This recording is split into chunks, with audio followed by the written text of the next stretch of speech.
Infinite Jest, Part 31, page 293, by David Foster Wallace.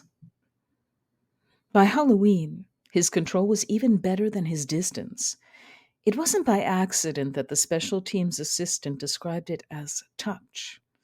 Consider that a football field is basically just a grass tennis court, tugged unnaturally long, and that white lines at complex right angles still define tactics and movement, the very possibility of play. And that Orin Incandenza, who, tennis historically, had had mediocre passing shots, had been indicted by Stitt for depending way too often on the lob he developed as compensation. Like the equally weak passing estrogen prodigy Michael Pamulus after him, Oren's whole limited game had been built around a preternatural lob, which, of course, a lob is just a higher than opponent parabola that ideally lands just shy of the area of play's rear boundary and is hard to retrieve and return.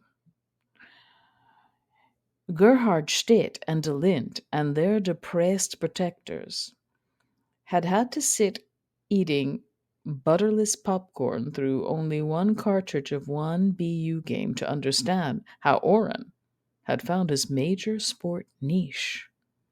Orin was still just only lobbing, Stitt observed, illustrating with the pointer and a multiple replayed fourth down, but now with the leg instead. The only punting, and now with 10 armored and testosterone flushed factotum to deal with whatever return an opponent could muster. Stitt posited that Orin had stumbled by accident on a way in this grotesquely physical and territorial U.S. game to legitimate the same dependency on the one shot of lob that had kept him from developing the courage to develop his weaker areas, which this unwillingness to risk the temporary failure and weakness for long-term gaining had been the real herbicide on the carrot of Orin Incandenza's tennis. Puberty schmuberty, as the real reason for burning down the inside fire for tennis, Stitt knew. Stitt's remarks were nodded vigorously at, and largely ignored, in the viewing room. Stitt later told de Lint he had several very bad feelings about Orin's future inside. But, so, by freshman Halloween, Orin was regularly placing his punts inside the opponent's 20s, spinning the ball off his cleats' laces so it either hit and squiggled outside the white sideline and out of play, or else landed on its point and bounced straight up and seemed to squat in the air, hovering and spinning, waiting for some downfield terrier to kill it just by touching. The special teams assistant told Orin that these were historically called coffin corner kicks, and that Orin Incandenza was the best natural coffin corner man he'd lived to see. You almost had to smile. Orin's full ride scholarship was renewed under the aegis of a brutaler but way more popular North American sport than competitive tennis.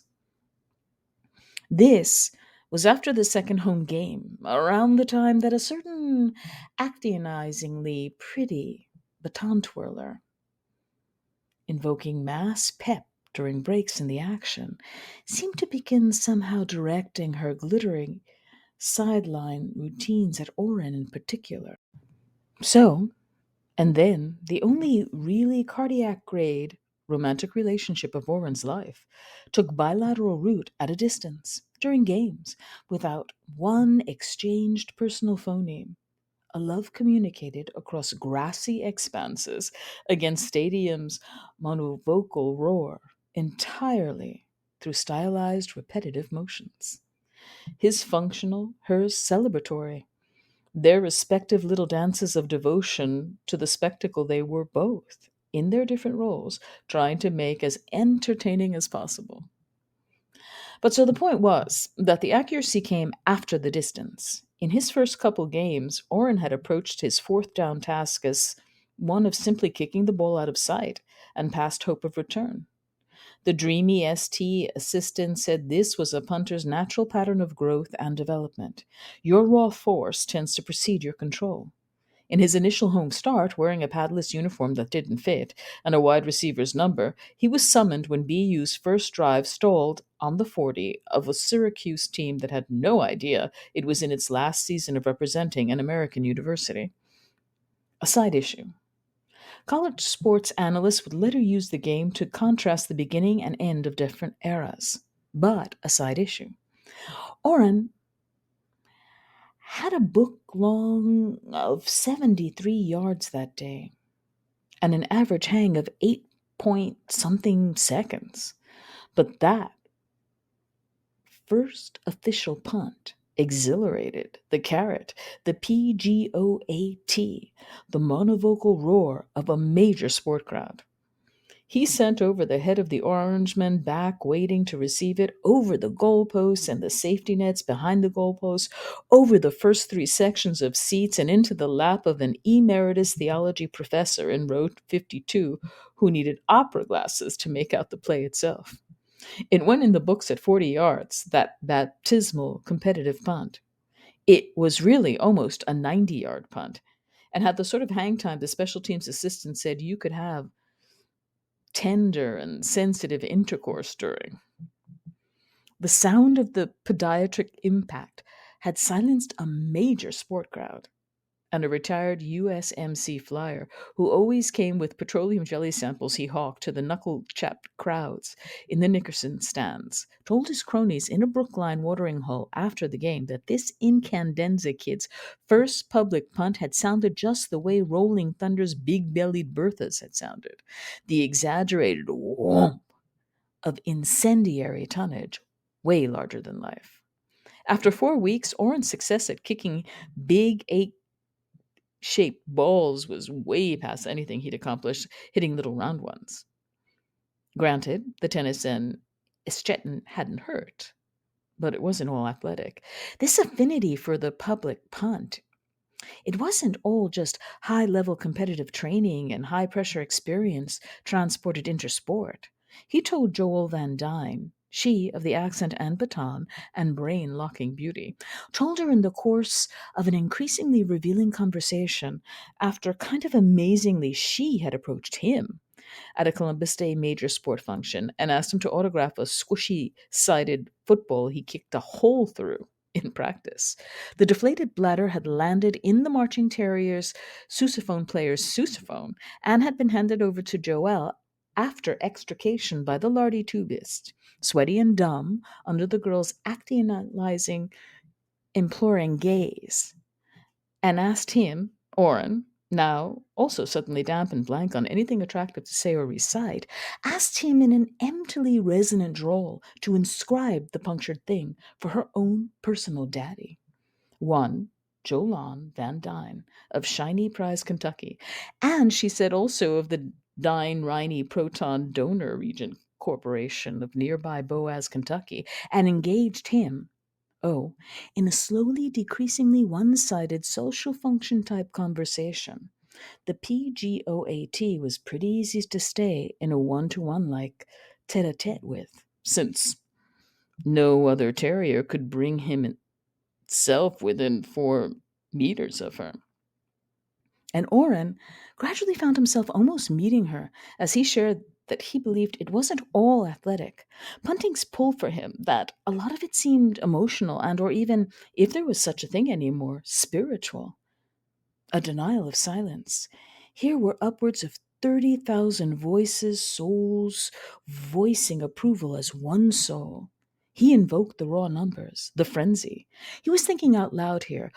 Audience, exhortations, and approval so total was they ceased to be numerically distinct and melded into a sort of single coital moan, one big vowel, the sound of the womb, the roar gathering, tidal, amniotic, the voice of what might as well be God. None of tennis's prim applause cut short by umpire's patrician shush. He said he was just speculating here, ad-libbing. He was meeting her eye and not drowning, his dread now transformed into whatever it had been dread of. He said, the sound of all those souls as one sound, too loud to bear, building, waiting for his foot to release it. Orin said the thing he thought he liked was he literally could not hear himself think out there. Maybe a cliche, but out there, transformed, his own self transcended, as he had never escaped himself on the tennis court. A sense of a presence in the sky. The crowd sound congregational. The stadium shaking climax as the ball climbed and inscribed a cathedral arch, seeming to take forever to fall. It never even occurred to him to ask her what sort of demeanor she preferred. He didn't have to strategize or even scheme. Later, he knew what the dread had been dread of. He hadn't had to promise her anything, it turned out. It was all for free. By the end of his freshman fall in BU's championship of the Yankee Conference, plus its non victorious but still unprecedented appearance at Las Vegas's dignitary attended KLRMKL Forsythia Bowl, Orin had taken his off campus housing subsidy and moved with Joelle Van Dyne, the heart stopping Kentuckian, into an East Cambridge co op 3 subway stops distant from BU and all new inconveniences of being publicly stellar at a major sport in a city where people beat each other to death in bars over stats and fealty.